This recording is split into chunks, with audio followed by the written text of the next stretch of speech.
From the creators of the Cryptids podcast comes a new series, SHT, on patreon.com/SinclairLore. Hi, Richie. Hi, Sin. Hi, Al. Hi, Sin. What are we doing here today, Richie? Well, in a follow-up to our episode on Soul Reaver, in this episode of Gaming in the Yeltsin Years, we are discussing Blood Omen, the prequel to Soul Reaver, with Alhazred. Hi. Yay! And Alhazred is a streamer, and where can people find you? Twitch.tv/Alhazred's Gaming Goo, because I'm not in marketing and I don't think through the things I named very well. And I also have a YouTube channel that's the same name, although I haven't posted anything on there for quite some time. It's mostly Twitch at the moment. And you have a Twitter, too. Yes, which is at TC_Alhazred. And what games do you stream? Right now I stream the current looter shooters just to kind of chill out and play something not very stressful. Also, current fighting games, Killer Instinct, Mortal Kombat. Nothing really like set in stone, kind of just whatever I feel like playing. Cool. Lately I've been streaming a playthrough of Vampire the Masquerade Bloodlines as of the time of this recording, which is about completely different vampires in a completely different setting and is therefore irrelevant.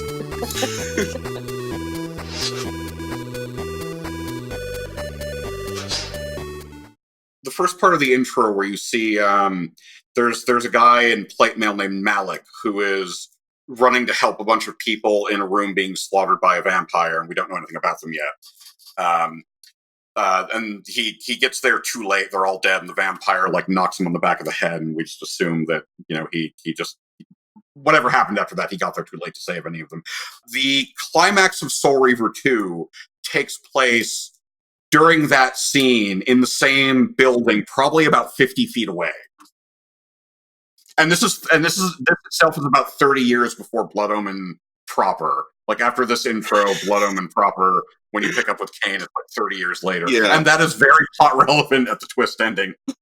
And then the rest of the intro is we see that knight being punished for failing to save them. They are referred to as the Circle.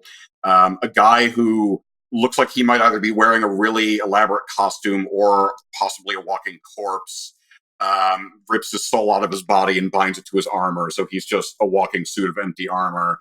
And then we see a woman lighting some incense or something, and someone from off-screen stabs her and kills her, and we don't see who it is, but if you're paying close attention, we do see a shadow from the murderer, and it's very obviously the ridiculous-looking sorcerer who punished Malik 2 seconds beforehand. Because his robe has really ridiculous pointy shoulders on it, and you can clearly see the ridiculous pointy shoulders in his shadow. And then we see a bunch of pillars in the middle of a field, and they're very beautiful marble, and then they turn black and start cracking, and we have no explanation for that at the time. And then I think after that, the game proper starts. Yeah. So the game itself, it starts off with this noble dude named Kane, who basically gets kicked out of a pub because it's getting dark. And he gets murdered by a bunch of thugs, which sets the whole game into motion, I guess. Well, the whole 5 games into motion. Oh, that's pretty true. much. Yeah. If they just hadn't been there, none of this would have happened. No, if the bar owner let Kane stay overnight, Yep. none of this would have happened. It's all his fault. It wouldn't have mattered because another character actually hired the assassins to kill Kane specifically, so they just would have killed him somewhere else. Spoilers! Spoilers! This is also a first bit of cut content because originally this was going to be part of the intro FMV, which is very long and does not relate to anything you see as soon as you start the game. Mm-hmm. Yeah. But it looked really stupid, so they cut it and they made it in gameplay. But it's notable because it was done so early that in the cutscene, Kane had blonde hair because they hadn't decided human Kane would have black hair, and he also looks really silly with blonde hair. Still had the ridiculous widow's peak, though. That's his iconic widow's peak, okay? It really is. It really is. I should point out that when I went back to replay this, for some reason this game does not play very nicely with emulators. and if you don't have it muted, there's a good chance it will crash. So I had to play this thing with no dialogue. I went through that back when I was streaming it. Yeah, all the incredibly hammy dialogue that we talked with Autumn about is in here, but I missed large portions of it because it would lock up. That's a shame, too, because there's a lot more narration in this game than in the future installments where Kane just starts talking to the player directly, basically. That was really cut down in the later games. Like, Raziel still does it more than pretty much any other game at the time, but still much less than Blood Omen. There's kind of a marked difference that you can kind of tell, even if you didn't know about the series changing hands, that someone else wrote the later games. Yeah. Like, it's not... I don't think the quality dropped. Plenty of people do, because plenty of people will take the stance that, only the original creator can possibly do this right. But it's still a pretty striking difference in the writing style. Mm-hmm. But I appreciate Kane sort of talking to himself or the player to explain what's going on. Oh, yeah. Because otherwise you'd have to read the items, and that can get tedious. Not that we would know anything about that from the other games we've played. Blood Omen has these, the instruction manual actually calls them like visual vistas and audio vistas, where there's this red marking on the ground and you walk on it and either Kane will narrate because it's an audio vista, which I think means it's not a vista. I think vista is, a visual thing. Yeah. And very rarely he will look at something that will be shown as a still image of some kind of CGI graphic, like the backgrounds in Final Fantasy VII. Mm-hmm. So yeah. And as the game starts, Kane gets kicked out of a bar, gets killed by a bunch of people, and then he reawakens in something that looks like hell, or a version of it. I think does he just say it's hell, straight up? Yeah. Oh yeah? Okay. He's like chained between two posts in this like burning sort of like hellscape.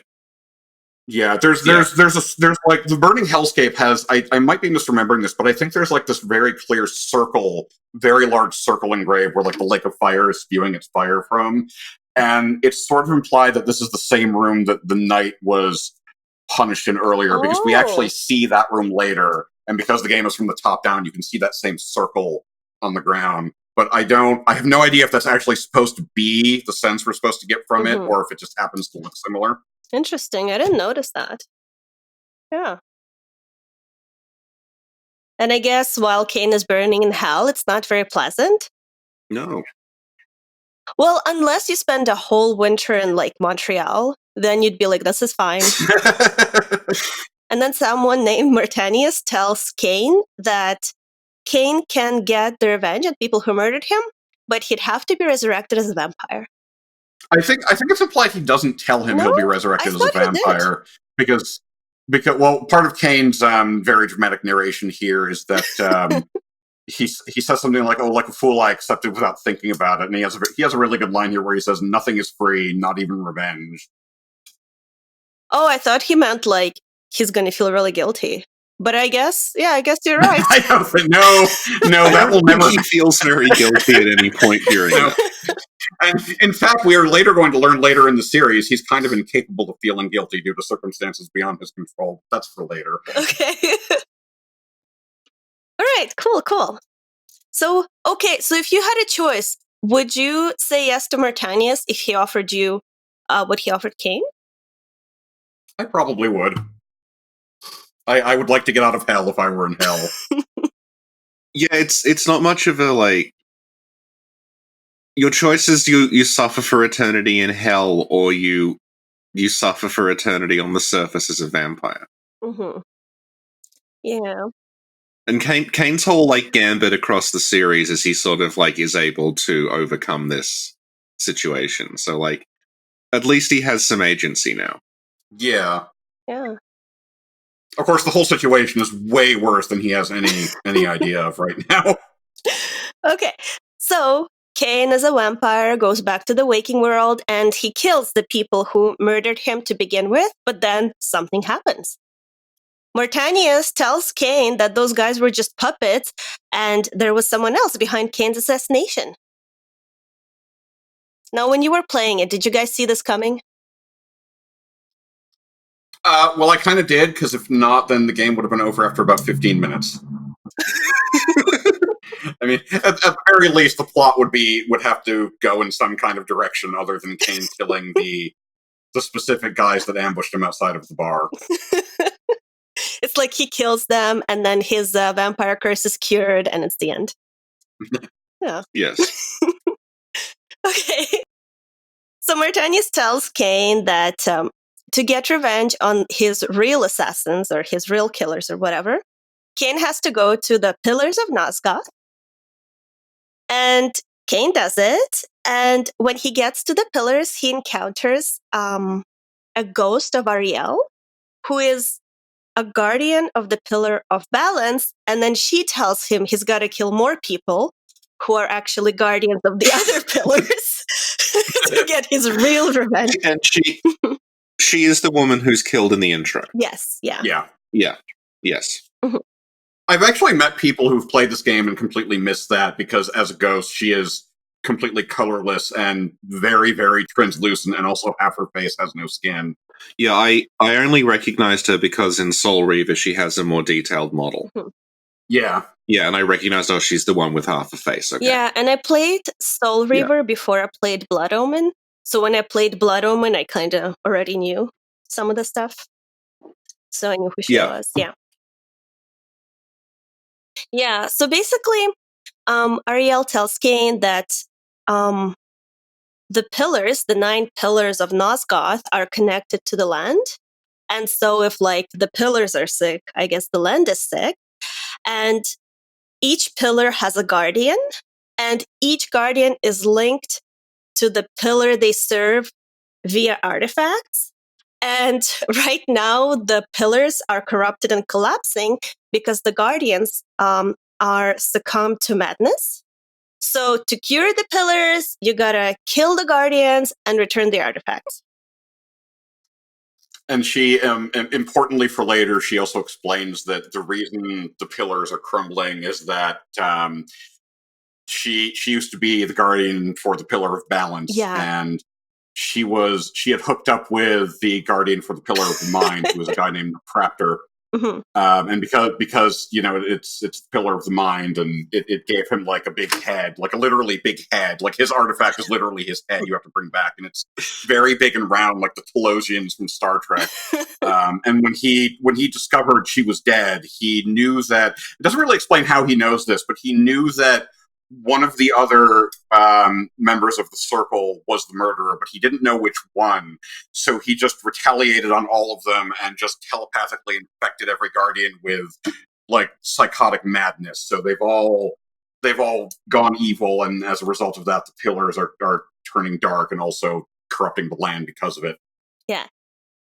So she tells him that if he kills all of the Circle, he can bring the tokens that their pillars gave them back, and it will like reboot the pillars and make them uncorrupt, and thus stop the land from falling into decay. Yeah, and I also think she tells him that if Kane does that, he can also end his vampire curse. Yeah, he'll cure the vampire. Well, she doesn't tell him that specifically. She said she says that, well, you can't cure death, but you can be released from it. Which doesn't sound suspicious at all, and Kane does not at all seem kind of a little stupid for not picking up on the live omission she is making. I find the pillars really, really interesting. And there are a total of 9 pillars, and they're like mind, conflict, dimension, balance, nature, energy, time, states, and death. And I don't know, when I was like replaying the game, I kind of thought of the Infinity Gauntlet. And each pillar, like we said, has a guardian.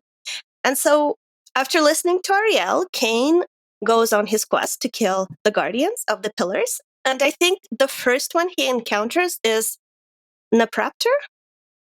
It is, yeah. Mm-hmm. And Al, can you tell us a little more about Napraptor?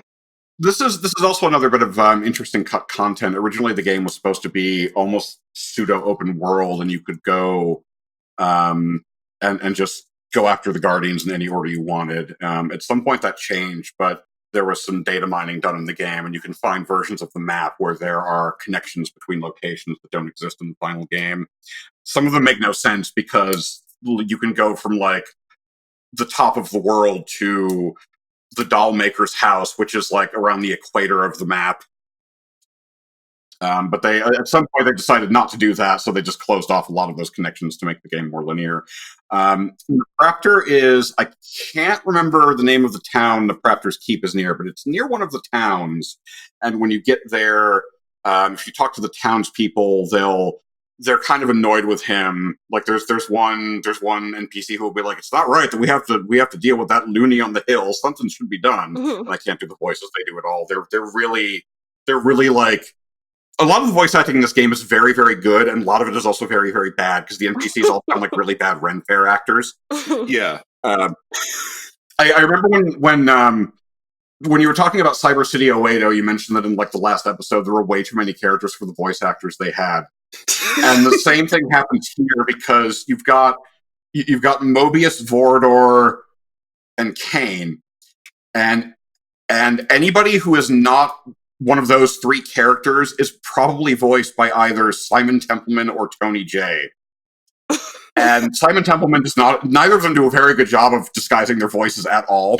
Yeah. So half the NPCs in the game sound like Kane, because Simon Templeman is also Kane. And this gets really weird when we get to the boy King later, who is voiced by Tony J, doing an extremely poor job of trying to sound like he is not 60-year-old Tony J. But yeah, you get some dialogue like that here. There's not anything of real plot import in the town. By now, you'll have also probably run across these giant blood fountains that are hidden in some places. Yeah, I was actually wondering what's up with those. Yeah, they give you abilities, or at least most of them do. I think there's one that just heals you, and you can only use them once. So if you happen to use it when you're at full health and you don't know what it does, then you're screwed for it. You can't use it again. Yeah, but my question is more like, who built them, and where does the blood come from? There's never any answer to that across the entirety of the series, which is why I brought them up, just so I could point that out. Those and the Spirit Forges are completely dropped in the later installments, so I have no idea if even the developers at Silicon Knights had an answer for that. If they did, they didn't tell anybody afterward. But you go to the Raptors. Oh yeah, there's a lot hidden in this game. Yeah, it's very, like you were saying, it initially was an open world thing, and it really does feel like that. There's so much, like you can just wander off the path and do whatever. Yeah, to the point where the game actually keeps track of like secrets. There's like, you have a counter of how many secrets you've found that goes up throughout the game to sort of incentivize you to look for stuff. Yeah. It's like Doom, but way more stressful, because it's all one giant map instead of counting for each level. Yeah, it reminds me a lot of, you can tell they were very, very influenced by Zelda, because that has the same setup. I mean, there it's 8 pieces of Triforce instead of 9 pillars. Yeah. Yeah. And even, the game has 2 different, like, zoom settings you can switch between. And the default one is quite close to the character, and it's kind of roughly what you would see if you were playing Diablo. But then if you zoom out, you get roughly the same, like, relative sizes of everything that you would have in Zelda, where Kain is just sort of a little block in the middle of the screen. Yeah, very, very tiny. Yeah. Yeah. Yeah. And I tried using that, but it makes it very hard to tell where the hitbox on the sword is. Oh, yeah. Yeah, so you just basically nothing of the later weapons. Yeah, if you are fighting stuff, you want to be zoomed in, and then if you're exploring, you want to zoom out. Yeah. Good point. It makes it unfortunate the Saturn version didn't see the light of day, because it probably would have looked better, because the Saturn was better at doing 2D games, or at least it was supposed to be. But a lot of 2D games were ported to it very lazily, and so the Saturn versions are inferior. Even though there's a Digital Foundry video on Symphony of the Night that goes into that, if anyone's interested in the differences between Saturn and PlayStation architecture.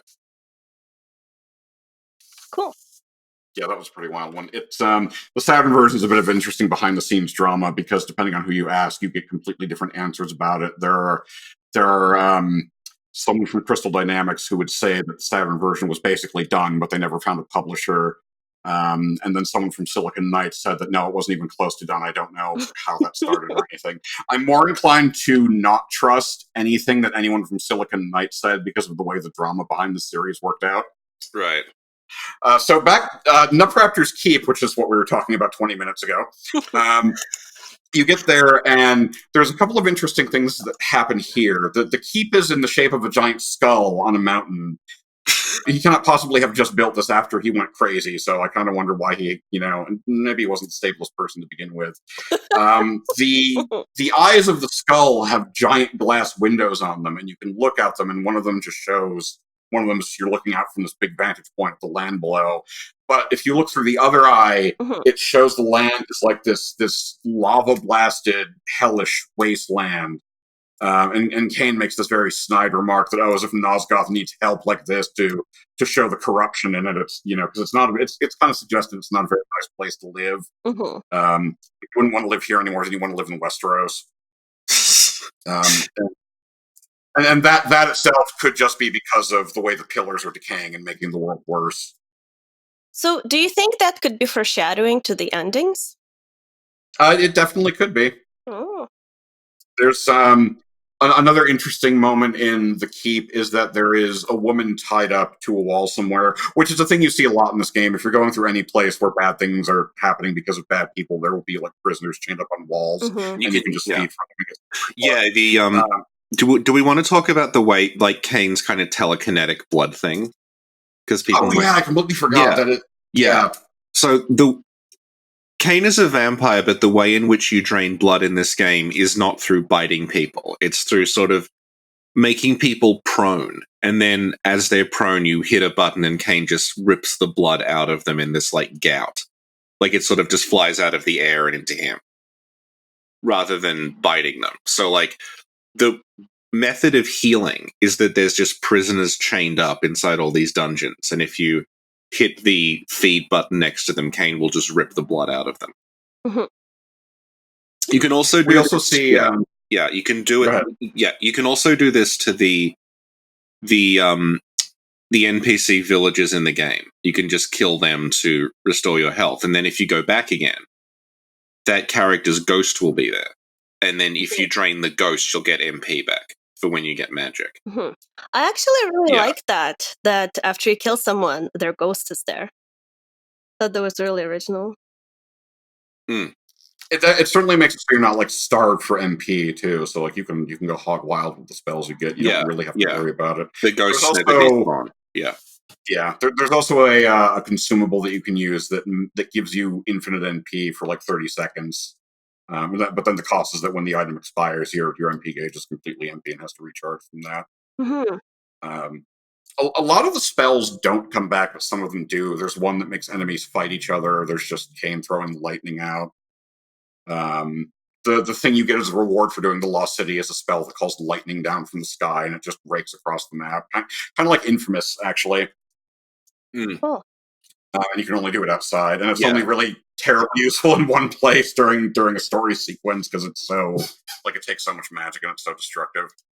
But yeah, the particular woman you find chained up in the keep actually tells you about how after Napraptor went crazy, he sewed his own eyes and his mouth shut. And there's actually when you meet Ariel, there's you kind of get a glimpse of this during the FMV where you see Napraptor's disembodied head floating in the foreground while Ariel is talking, and you can see a needle and thread going through his eyelids, and it's kind of not clear what you're looking at the time because she doesn't tell you that detail herself. But when you actually get to him, he talks, so he didn't do a very good job sewing his mouth shut. He's very woe. He doesn't really say anything important. He's very woe is me.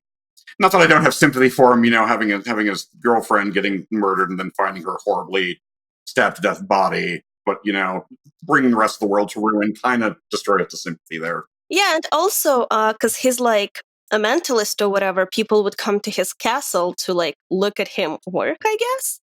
And recently, the villagers were saying, yeah, people come to his castle, but they don't come back. So yeah, very standard gothic vampire trope of they go to the castle and they never come out. Yeah, even though he's not the vampire. Yeah, but that's a nice little twist on it, Yeah. But yeah, so you do kill him, obviously, and his token of power for the pillar is his head, his entire head. There's a this is one of the more amusing items to have because there's Kain narrates a description for literally every item and magic spell and consumable in the game. If you go look at it in the inventory, you actually have to press a button to have him do it after you highlight it. And for Nupraptor's head, he just says, "Oh, alas, poor Nupraptor. I knew him well." Oh, well, not really.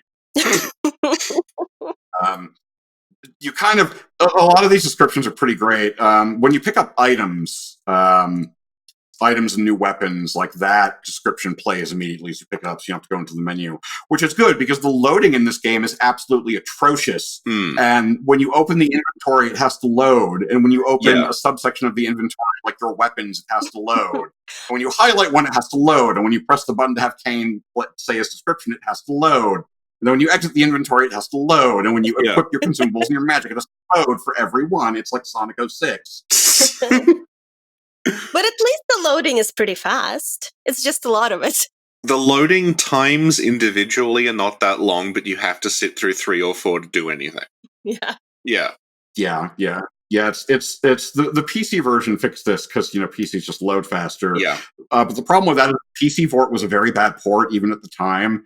And even if you can find a copy, it is not easy to get running on modern systems at all.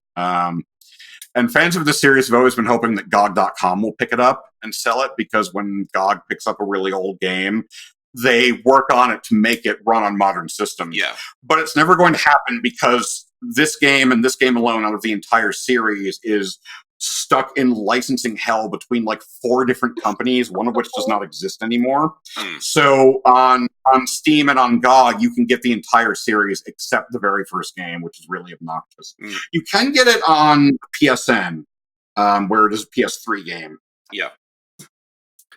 So you can still play it without dealing with old hardware or anything. Yeah. But I noticed also, like, just researching it, there's almost no, like, in comparison to the other games in the series, there are very few guides for this game online, because it's just not played as much.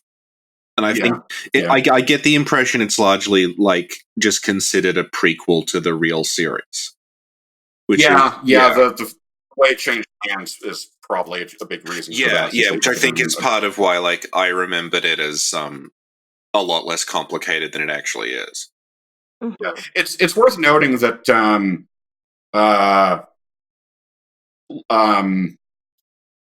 for this game alone, Legacy of Kain is the subtitle. It's not the subtitle of the entire series. So it's entirely possible that had Silicon Knights kept making the series, it might have been an anthology of some kind. Yeah. And other games would have like taken place in Nosgoth, but been very distantly related. I maintain that to this day that it is a good that it is a good thing that they lost the series as far as like the quality of the series goes, because Silicon Knights was an absolute train wreck. Yeah, we brought this up when we talked to Autumn about it. Yeah, but like they had the game, but then like almost all their resources were being poured into another game called Too Human. That was and that was the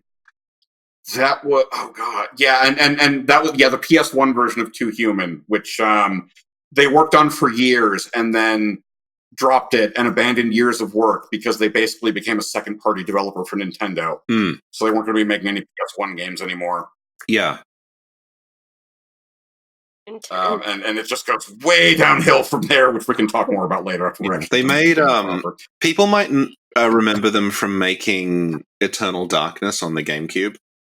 Yeah, bringing up which to this day is widely regarded as one of the best survival horror games ever. One of the also one of the first games to do like interface screwing, where like it will pretend it's crashing or something, but it's like scripted. You'll save your game and it'll say deleting save. What? That's crazy. Yeah, because it's supposed to represent your character actually going insane, and then they do this by messing with the interface. Yeah, this is before Metal Gear Solid 2, so like. Yeah.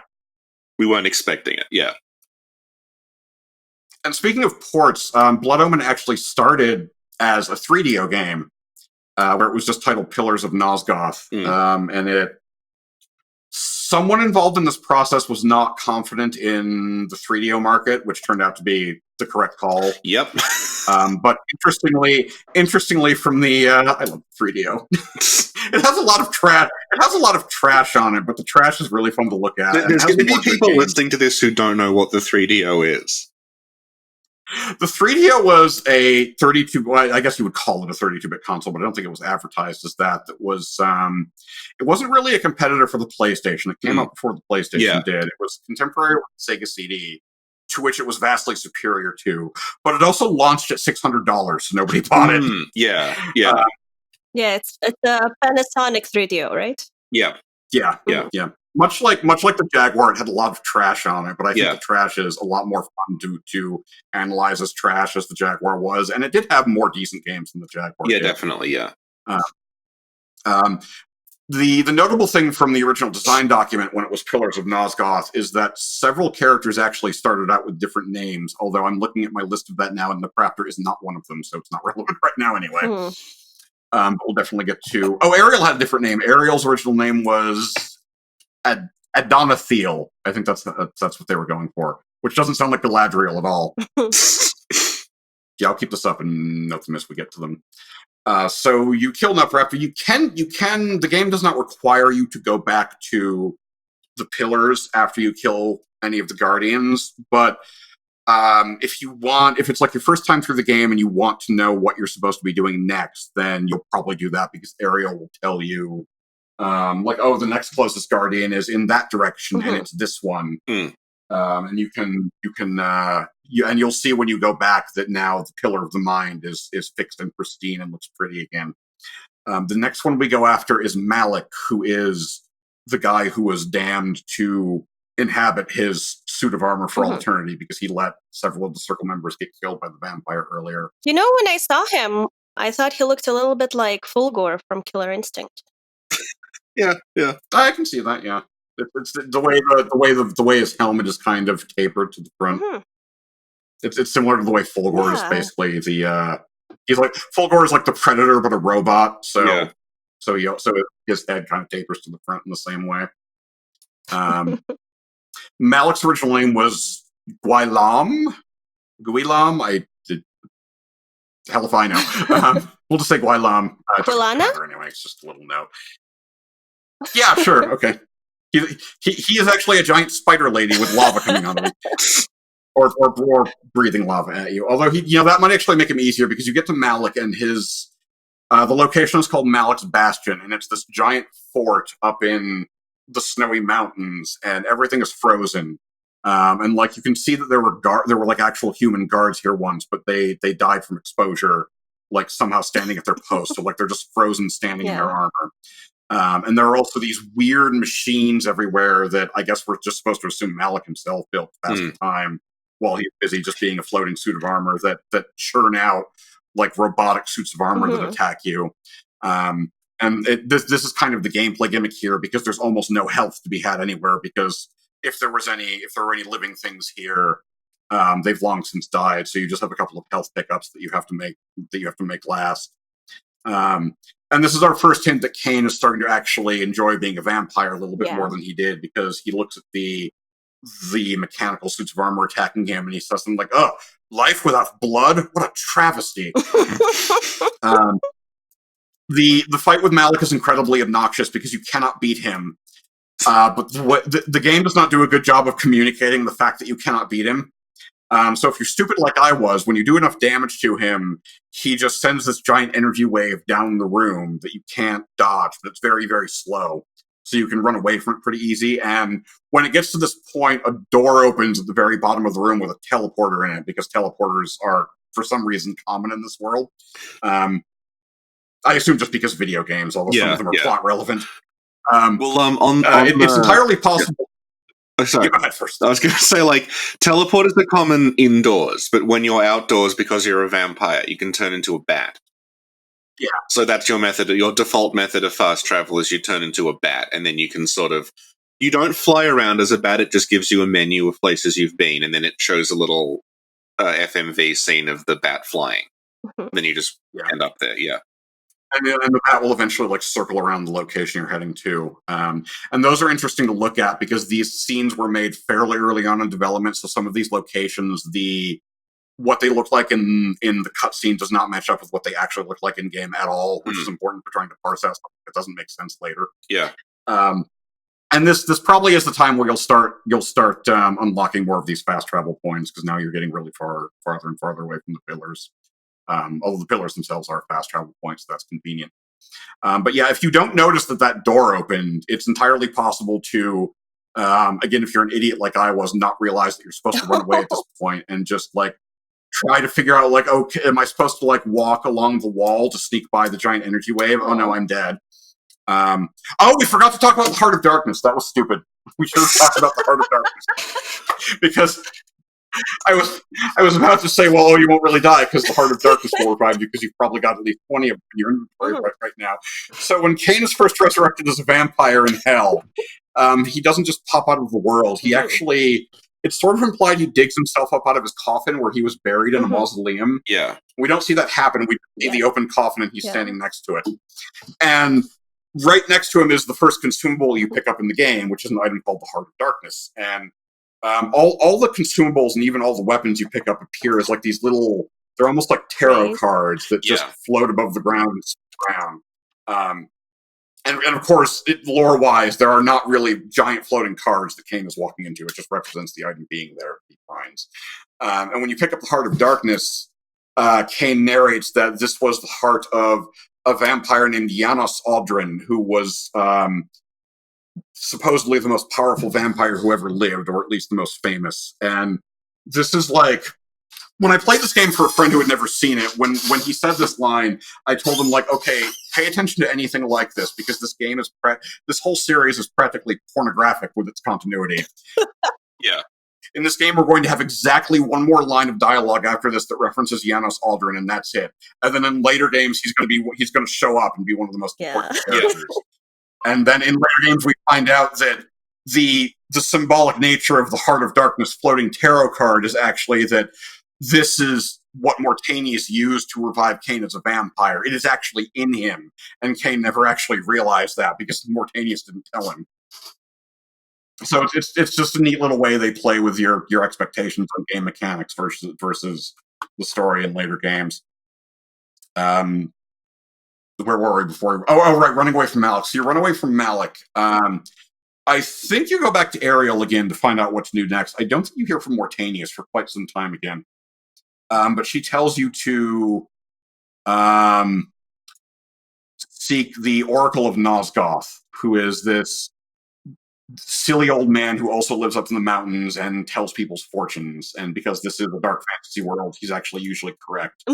But he's also, it's kind of, nobody really says it, but because of the tone of this game, you kind of get the impression that he probably screws with people. Like, you know, he might, like, if someone asks him when they're going to die, he might tell them something that will just actually lead them into making it happen as they try to avoid it. So you go through some caves up north again, and you find this guy, and you actually get an FMV cutscene when Kane meets him, and the conversation is very strange, and Kane is so impatient that he doesn't really pick up on the conversation being very strange. But the Oracle is a bald man wearing a robe and hood, and he very conspicuously has an infinity symbol tattooed on his head, on his forehead. And if you are paying attention, you might just remember that one of the pillars is the Pillar of Time, so that could possibly be a hint. But Kane does not notice this, and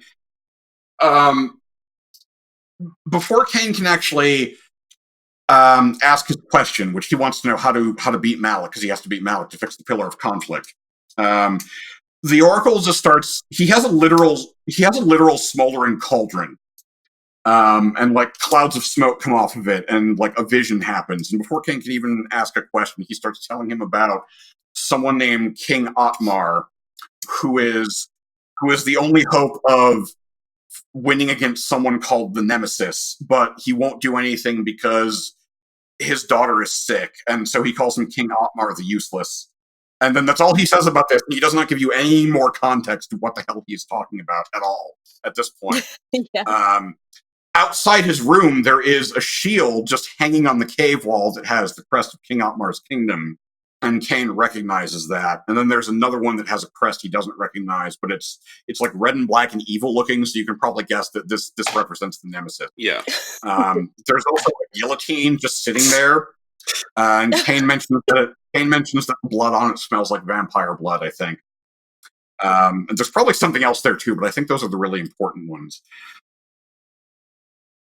Yeah, Kane doesn't seem to be too bothered by anything in that room. He's like, oh, okay. Yeah, well, he's busy. He's got a job to do. And also, like, if he lives in Nosgoth, this is probably just normal.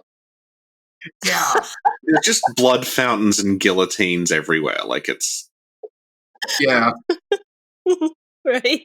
And we're going to find out later that the Nemesis is not like this new thing that nobody knows about. It's just that it's not important to Kane's personal story at this point in time. So he does eventually ask how to kill Malik, and the Oracle tells him to find a vampire called Vorador, and he tells him that Vorador was a vampire who killed several members of the Circle of 9 years ago, and this is the vampire who killed them because Malik couldn't get there in time. And he tells him, follow the glow of the Ignis Fatuus, which is this weird kind of like mythological fire from certain like old Willow the Wisp would be the... Yeah. And there's a path to Vorador's mansion through a swamp that's like lit with torches with this. And Kane actually finds this confusing because water is acid to vampires, and yet he built a giant mansion in the middle of the swamp, presumably because he just wanted to be alone or something. Vorador is very antisocial, as we'll see.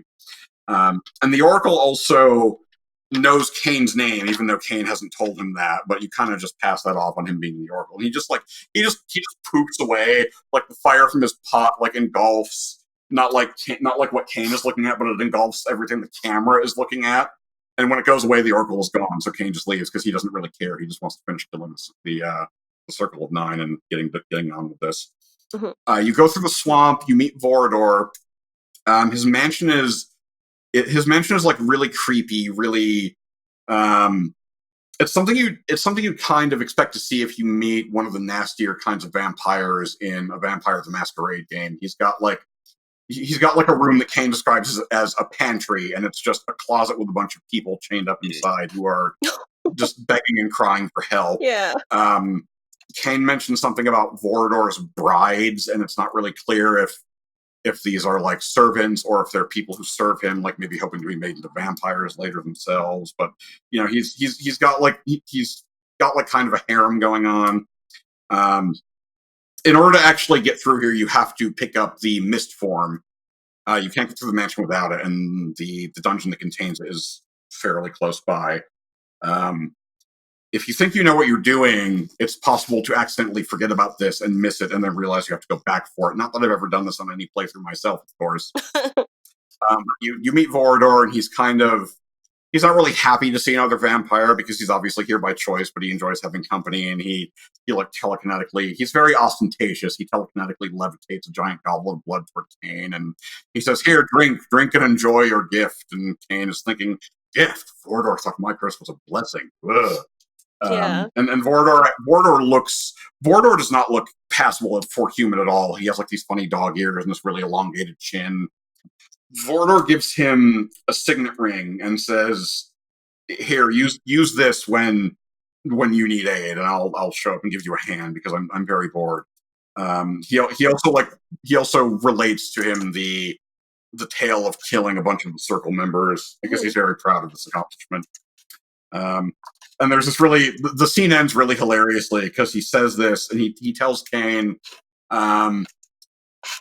it's not really worth it to meddle in the affairs of mortals. Vampires should just stick to their own kind. And then he's like, "Now be gone!" And he just like waves his arm and turns around and walks out of the room and just leaves Kane to his own devices to leave. And I think part of the reason why Kane sort of accepts being a vampire more is his interaction with Vorador. Yeah.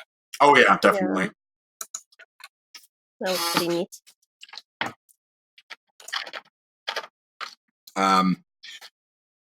Next, you actually get Mortanius contacts you again. Finally, here he tells you where you're supposed to go next. He describes as a conspiracy at the top of the world. And if you look on the world map, there is the northernmost named location is called Dark Eden, and it's this funky-looking castle with like this red dome around it.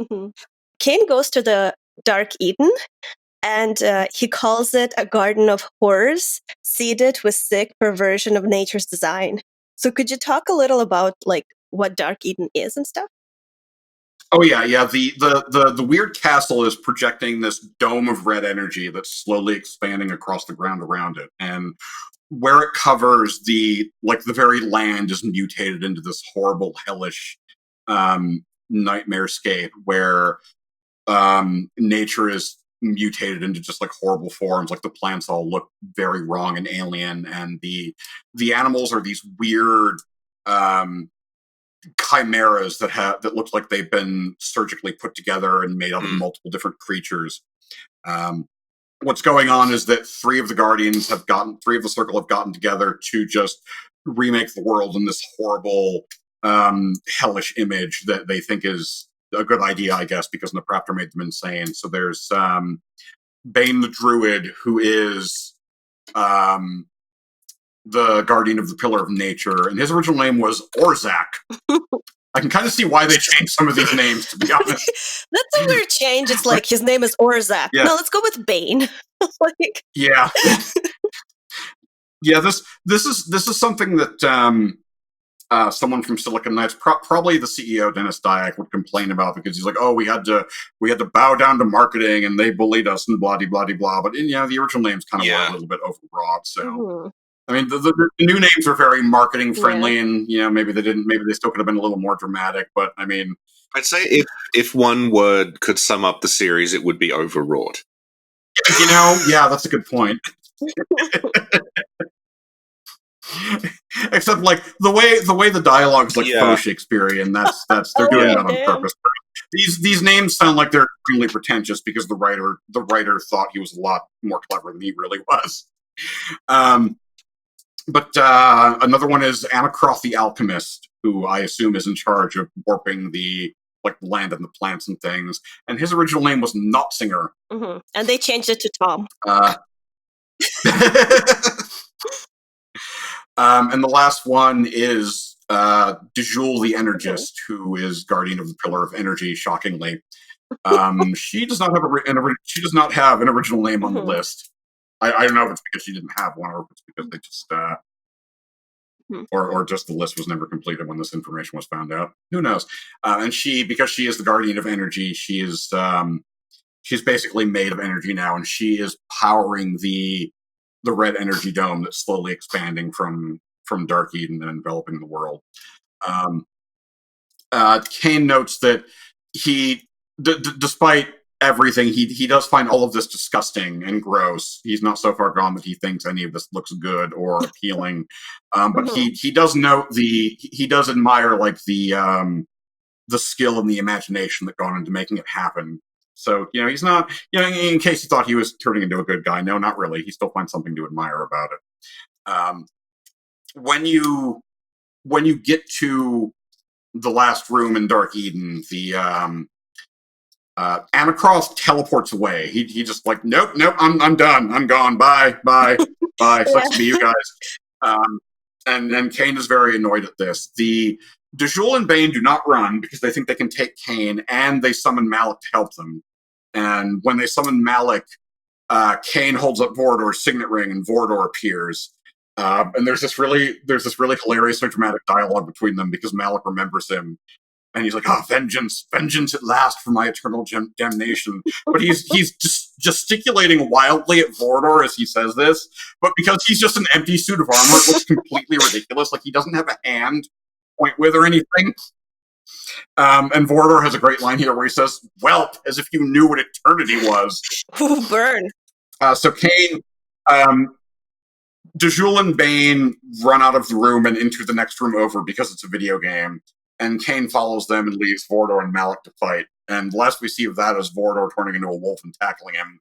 And then it cuts to the actual boss fight. So you kill them. You get Bane's weird antler headdress as his token, and Dejul's cloak, which she wore to stop her energy body from incinerating the people around her, so she could interact with people normally.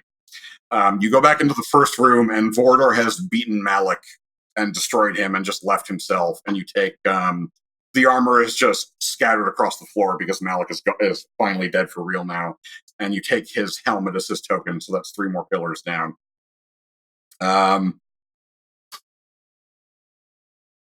And I've also completely forgotten where you go next after this, which is not good. Let's see what the... Was it Azimuth? No, I don't think you go... For reference, the story guide for this on Game FAQs is over 0.5 megabyte of just text. I think you meet Azimuth afterward. Oh, you do go to Yeah. Avernus already. Okay. So when you get to... So Avernus is... Kane describes it as a religious autocracy. And it has this giant, giant cathedral in the center of the city. Like Notre Dame's got nothing on this. But when you get there, the place is burning down because Azimuth is the guardian of the Pillar of Dimension, so her specialty is alternate realities.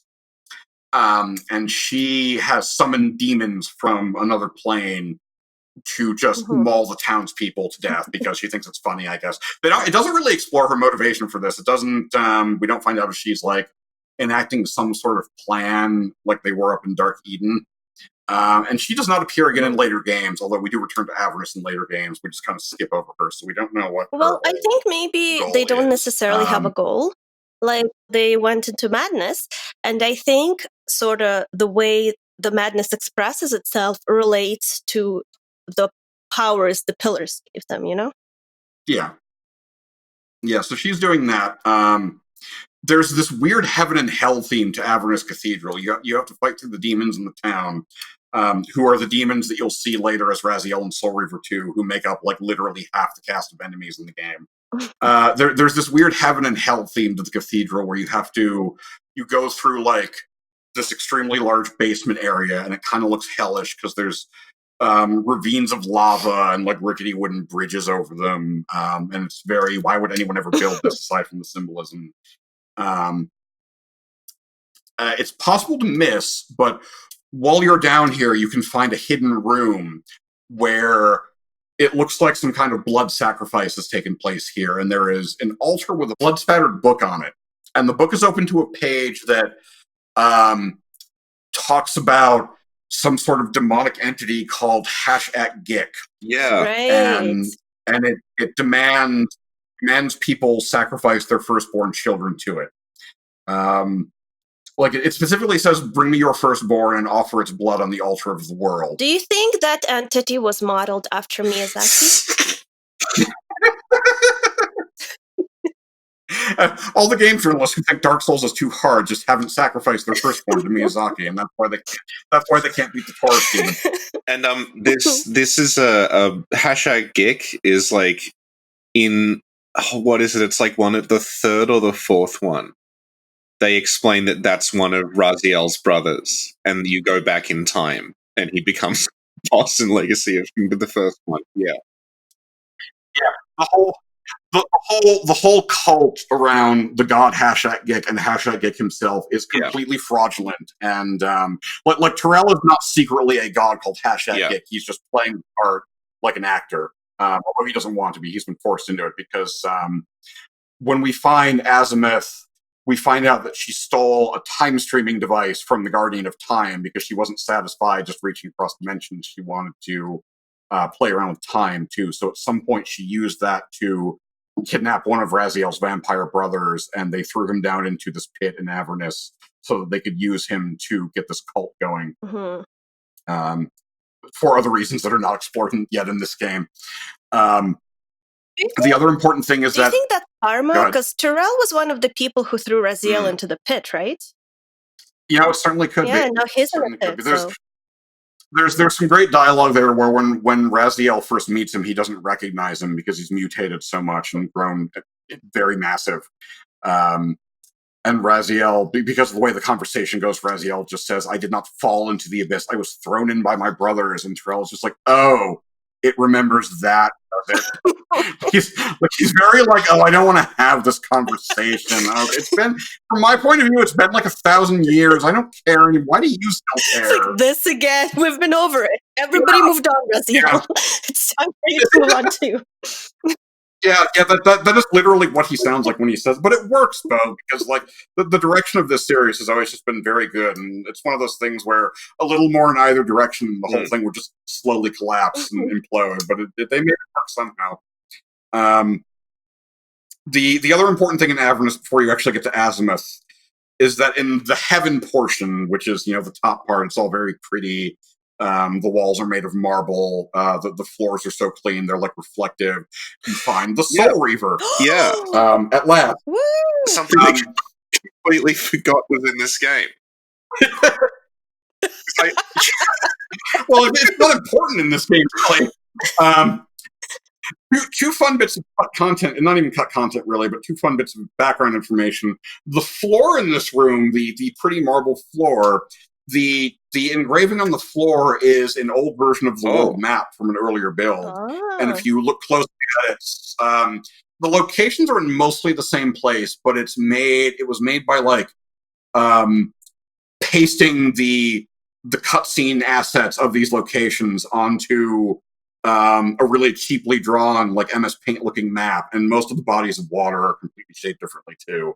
But it looks fine because it's the floor. It's got this reflection effect on it. It's not going to be that big on your TV. So, and the other thing is that apparently the Soul Reaver was originally conceived of as an item for 2 human. Oh my god! But they just moved. Moved over to here, and that's funny because I would really like to know what they were thinking of 2 human at the time, because there is no way this would make sense in even the very first version of 2 human that they started development on, because it was like a cyberpunk dystopian psychological thriller they were going for.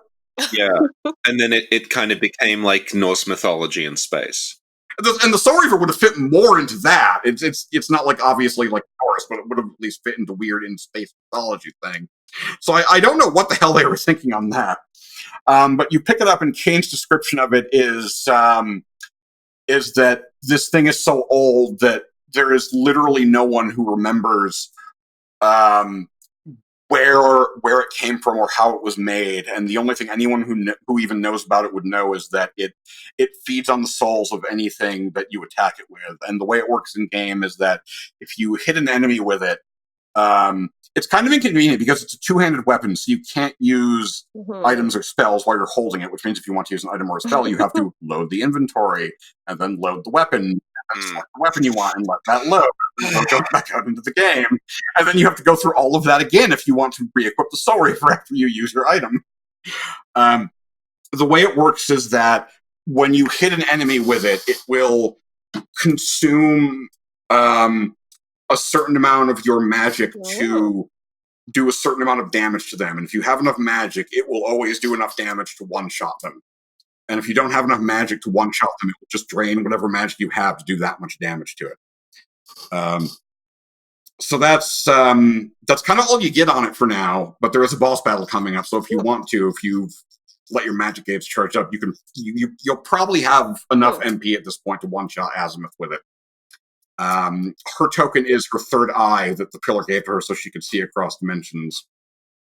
And like I said before, you find a time streaming device, which she presumably stole from the Guardian of Time, who totally isn't the guy with an infinity symbol tattooed on his head who spends his time trolling people pretending to be a seer. Not at all. You don't do anything with it yet, although it is in your inventory, and you can go look at it in your inventory if you want to load all that nonsense. Go through all that again. Azimuth's original name was Heracus, which is so close to Hercules or Heracles. I kind of wonder if they were actually going for that. Very bizarre. Also, Vorador had a different name. Vorador was going to be Infernum.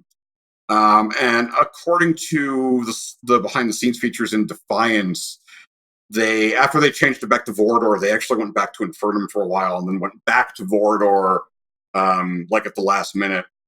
Why didn't they just call him Vorador Infernum? Well, he's probably evading taxes on his giant mansion, so he probably doesn't tell anybody his last name.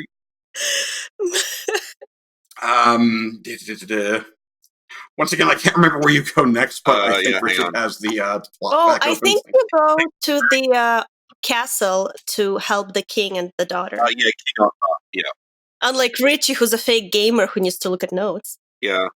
I know the game by heart. Well, to be fair, I was busy playing through the entire Final Fantasy VII Disc 1 in 2 days so that we could show it off yesterday. Oh, bless your heart. Was it worth it? Really wanted to answer that. Oh my god. So there's another game mechanic here where you have to upgrade your disguise magic so that you can appear as a nobleman instead of a commoner. Because basically everybody kind of realizes that Kain looks like a vampire, so if you just wander up to normal humans, they'll attack him. Yeah. But earlier on, you get a disguise spell that lets you walk around towns and like get silly fanfare dialogue from the NPCs if you want. And here you have to upgrade it so that you look like a nobleman, so you can actually talk to the king. So the reason you're going there is that there is a problem in that there is this evil tyrant coming from the north called the Nemesis. In case you thought he might be friendly, he's called the Nemesis. And he is marching this giant army across Nosgoth and raping and pillaging everything in his way and just conquering everything. And just it's horrible. Everyone is terrified because they're going to get raped and pillaged, and nobody can stop this, except maybe the army of Willendorf, which is also a very large army. Except the king of Willendorf, who is a guy called King Otmar, is just sitting around being depressed all day because his daughter is comatose. And his daughter is comatose because he held a contest for her birthday for people to design her a new doll. And he would then reward the winner. And the winner was this little creepy looking man called Elsevier the doll maker. And all he asked for in return for his like stupendously made amazing doll that blew all the other entrants out of the water was just a lock of the king's daughter's hair. And shortly after that, she fell into a coma. So like you put two and two together, we're in a fantasy world. He used her lock of hair to heal her soul. So you have to go fix this. So you go to the dollmaker is bizarre because this is one of the things that is never referenced in future games. It's just this dude who lives in a weird little house with killer toys in it on an island nearby this giant kingdom that for some reason none of the king's soldiers can go to themselves. And he makes dolls, and he stole this girl's soul and put her in a doll, and you cut his head off and bring the doll back so the court sorcerers can restore the girl's soul. So Kain says that in repayment for this, he doesn't want the kingdom because Otmar actually offered his entire kingdom if anyone could save his daughter. He doesn't want the kingdom, he just wants the army. He wants Otmar to actually fight the Nemesis. Yeah. So you actually join the army to fight the Nemesis, the army of the legions of the Nemesis. King Otmar's army loses. You actually do play the sequence. It's not an FMV cutscene. You just walk across this battlefield, killing enemies. You can feed on Otmar's soldiers as well if you want. You'll probably have to because the Nemesis soldiers are pretty nasty.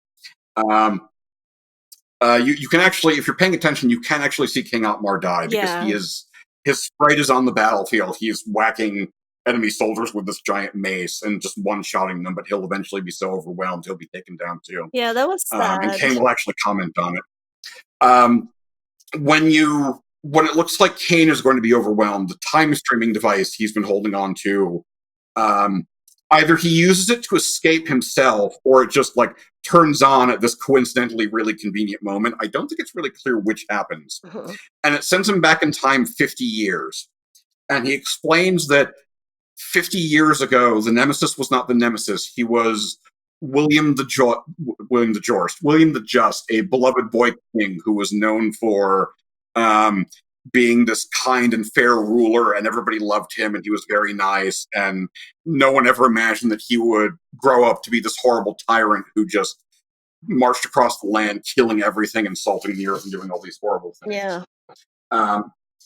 So Kain decides, okay, I'm 50 years in the past. I can just kill him now before he ever becomes the Nemesis and stop the whole thing from happening.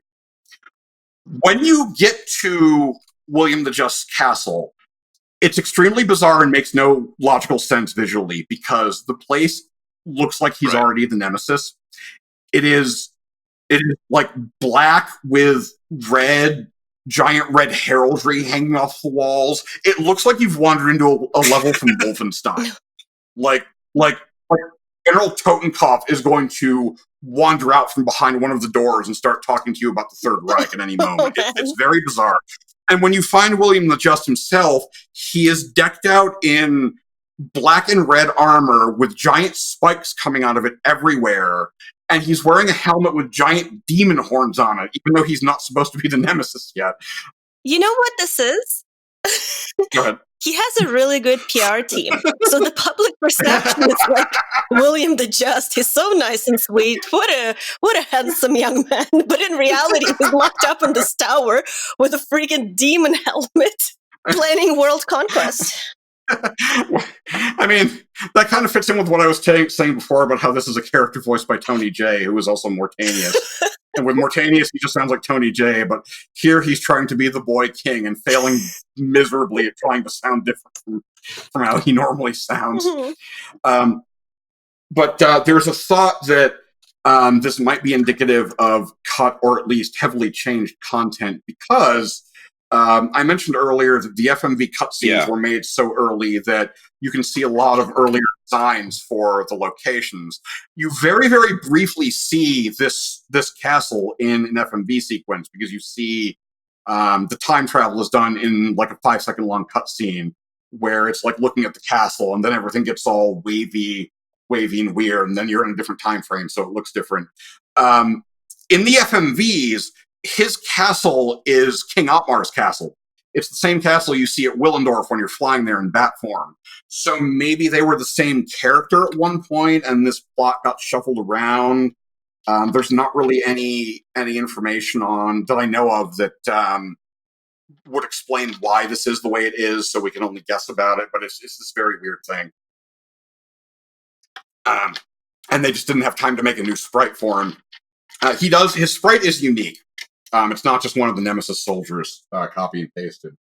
And we can tell that because when we first find him, we sort of eavesdrop on him having a conversation with someone named Mobius. And once again, oh, Mobius, hey, there's a Pillar of Time. I wonder if he might be the guardian of the Pillar of Time. It's hard to see because of the top-down perspective, but if you look closely, it is very obvious that this person named Mobius he is talking to is the Oracle that you met earlier. Mm-hmm. And also, he also has the same voice, obviously. So from this dialogue, we learn that Mobius has warned him about a vampire assassin sent to kill him and has given him weapons with which to defend himself. Ooh. And Mobius is very evasive when William asks him, how do you know any of this? And he's like, oh, it's just information I've come passing my lord. I only care about your safety. I'm not smarmy and evil at all. Yeah, he's like, Twitter. At Mobius_time streamer. Off to my meeting with William and Chuck. Hope it goes well. Like to wish me luck.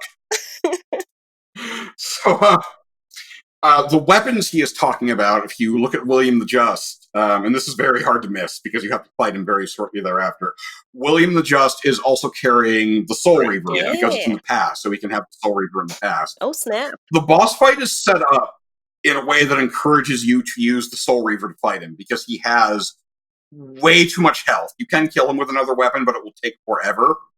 And you'll probably go through half your healing items in the process, and there's really no point to it. So you're just meant to go in there with the Soul Reaver and hit him with it, and maybe recharge your magic and hit him with it a second time if you don't have enough magic to kill him. There's a very small visual detail here where if you watch his sprite as it goes through its death animation, he falls over dead, and his Soul Reaver breaks. The end of the blade breaks off and like lands a little ways away on the floor. Which probably was not meant to mean anything at all when this was made, but again, the series changed hands and someone else wrote later installments, and this becomes a very important plot point in later games. And the incongruity with what he looks like is retconned in Soul Reaver 2, because Raziel sees this stained glass window on a wall behind where William the Just was laid to rest, and it depicts his fight against the horrible vampire assassin who killed him, and so the character artist for Soul Reaver 2 tweaked the design so that the reason it's all thorny and spiky is that it's a rose motif, because that's the thing royalty did at some point. Oh, snap. That's smart. So it's a bit of a lighter shade of red, so it doesn't look horribly demonic, and the spikes are a little like thinner and more thorn-like, and there's like roses all over the stained glass window to drive the point home. So that's how they fixed that weirdness. So at this point, Kane returns to the future, and because he was not thinking things through again. He did not think this through very well. Because he killed William the Just before he ever turned into a horrible monster that everybody was terrified of, and because Mobius told him that a vampire was coming to kill him. For the past 50 years, everybody has hated vampires and has been hunting them to extinction.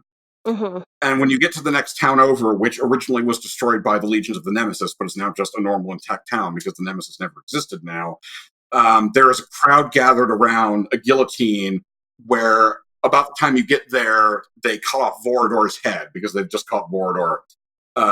And the executioner holds up his head and yells out something like, "We are free of the scourge of the horrible vampires," because they have quite literally hunted vampires to extinction. And they thought Vorador was the last one.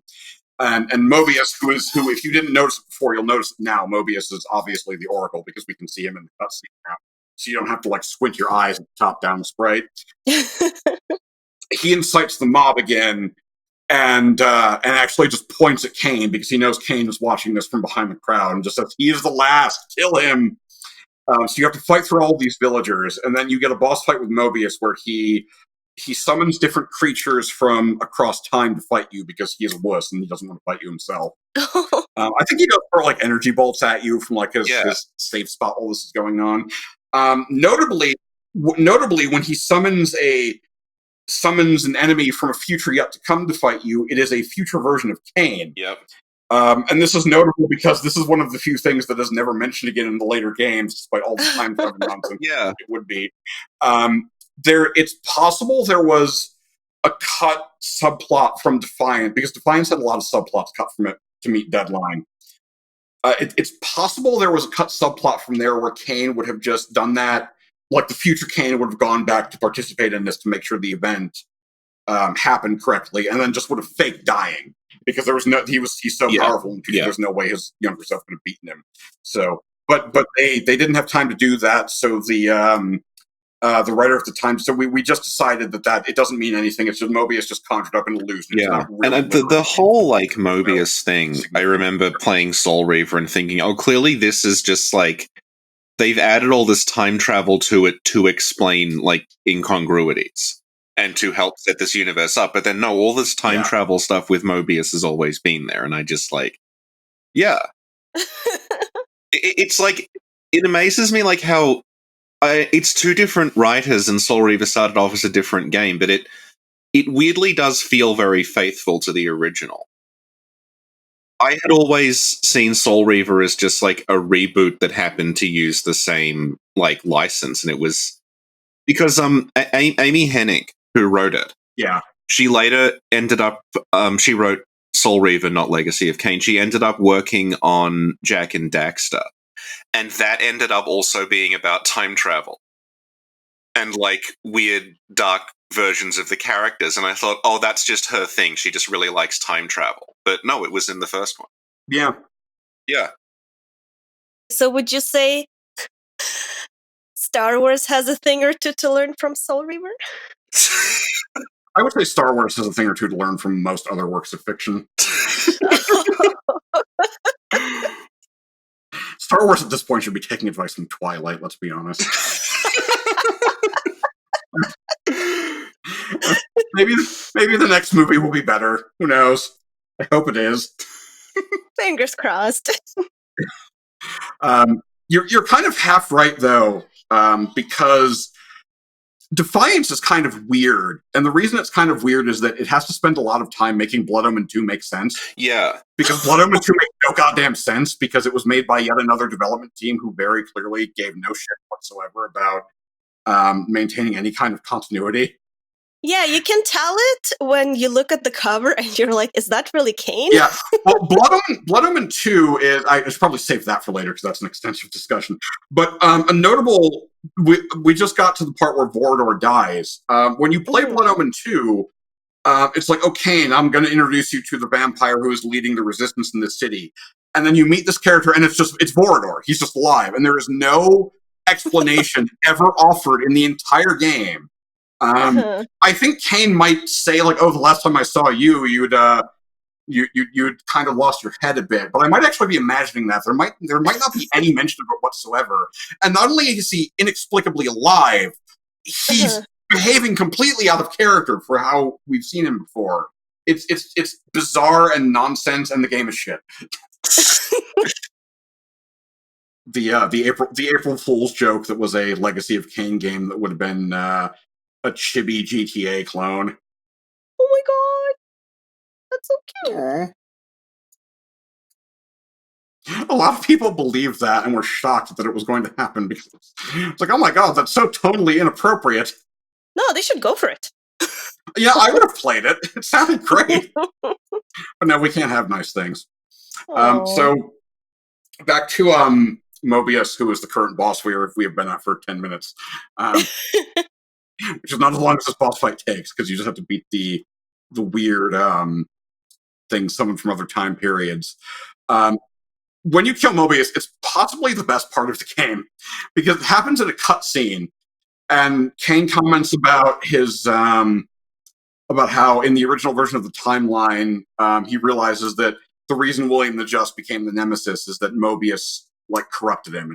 It was like how like Gertrude got or not Gertrude, Prince Lothric got corrupted probably by Wind cut from the game, unfortunately. Kitty! Hi, Kitty. Which one it is, but there's a kitty. Hello, Ingrid. They're saying hi to you. Aww. Aw. Okay, continue. Mobius tries to get a sick burn in here where he says, like, "Oh, you saw my plan, you horrible vampire, but I've seen your future because I'm the guy who does the time travel. And the future says you die."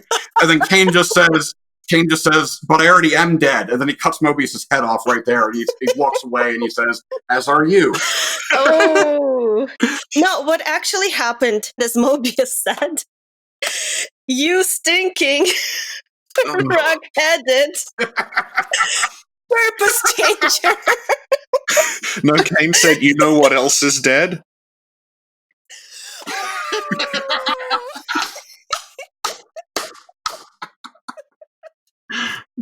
Might it be Mobius' face? Yeah, that's probably like the one scene that most people who've played this game will absolutely remember, even if they haven't played it in years. It looks completely ridiculous and silly because the FMV cutscenes were not up to like the standards of Final Fantasy VII. Like, it hadn't gotten to that point in general in the industry yet, and FF7 itself was still years away. So there's just like this really comical, his head just sort of flops off the 3D model, and there's really comically horrible blood spouting from the stump. But it's great. It's a great scene. And his token for the pillar is his hourglass, which is what let him view the time stream, essentially. Yeah. It's never explained how he made like the separate time streaming devices. Like, did the pillar give him knowledge to do that? I guess so. That would make sense. And at this point, I think there's 3 pillars left. There's more left? What? There's a lot of pillars. Oh yeah. There's 3 pillars left. Yeah, there's 3 pillars left. What's left is the Pillar of Death, the Pillar of I think it's the Pillar of States, and the Pillar of Balance. We haven't killed Anacroth the Alchemist yet, and I think his pillar is the Pillar of States. After this boss fight, we get another message from Mortanius, who again we haven't heard from in a while since he sent us to Dark Eden, and he says, I don't remember the exact lines, but he tells Kane to come back to the pillars because the finale of this whole giant clusterfuck is about to happen, and it's going to happen there. And there's actually a scene in Defiance where Raziel actually sees Mortanius send Kane this message because he's looking for Mortanius at the time. And when he finds Mortanius is sending Kane this message. And then immediately after this, Raziel talks to Mortanius. So you fly back to the pillars in bat form, probably. And when you get there, it just launches right into a cutscene where Kane hears someone talking, so he sneaks up like behind the pillars and hides behind one.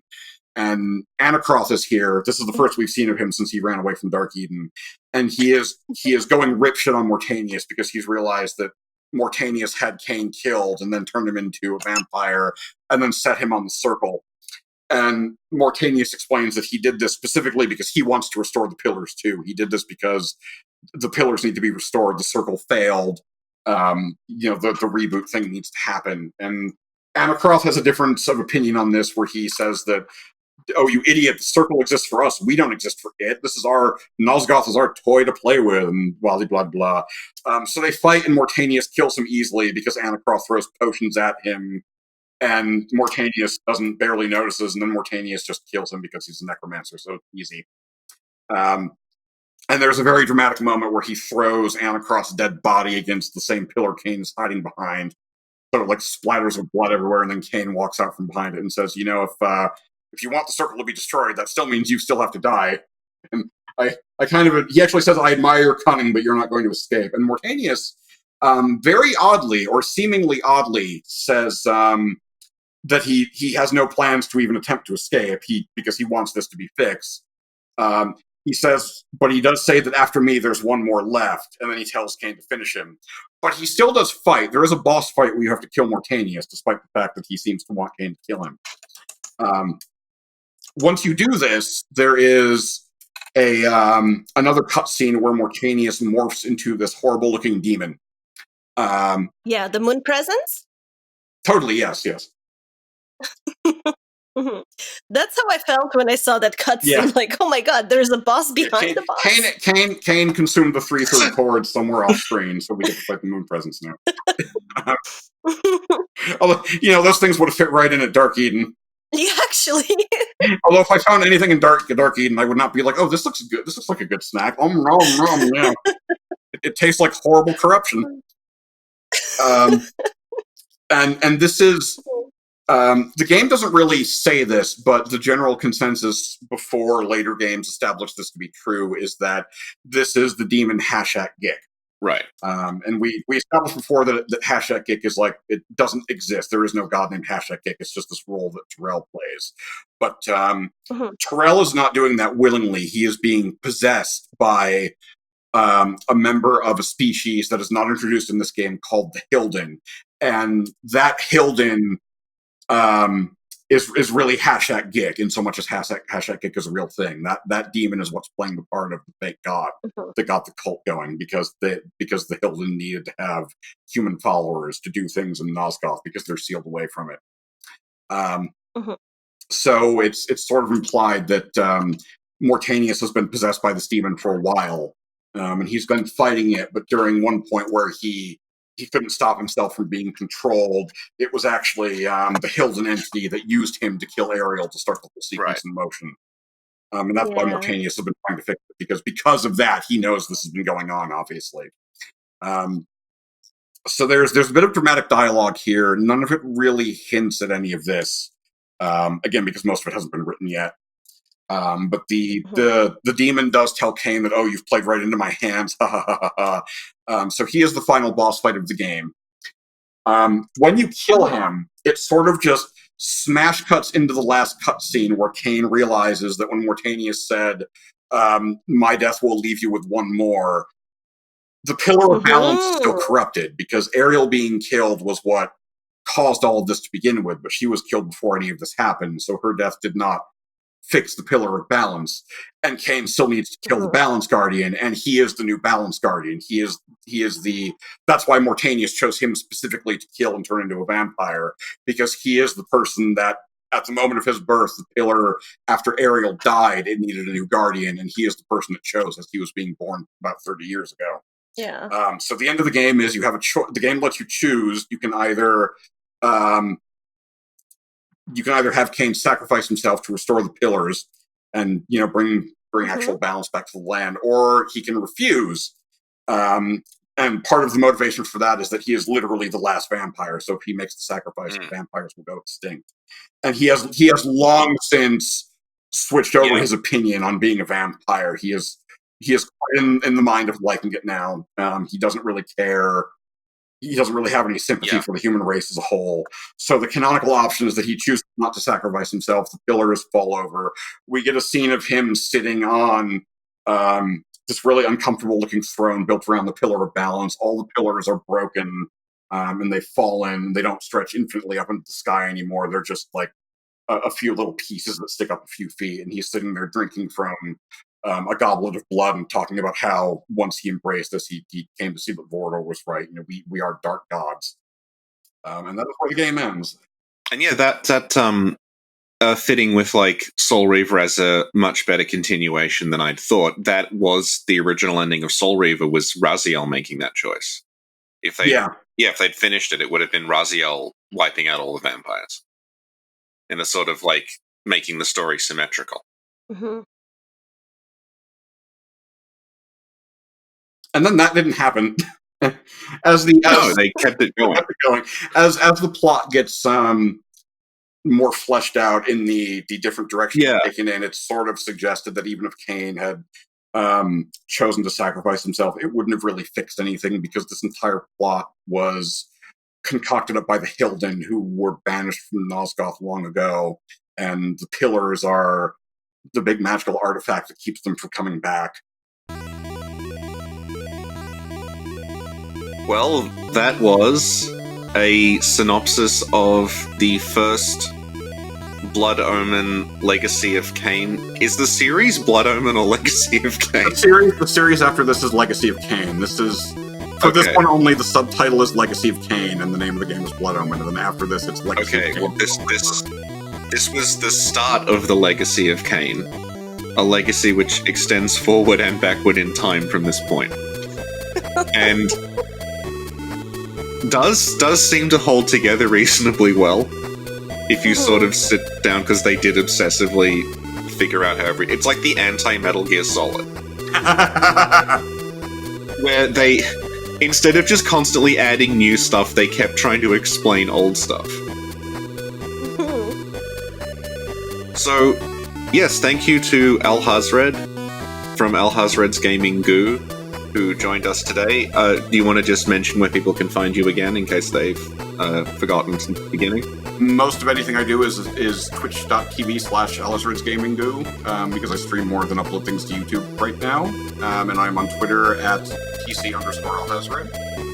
I should mention that because I am a giant fanboy for this series, most of this was stuff that I just remembered from discussing it with other people on like an old Easy Board forum years ago, if you remember Easy Board.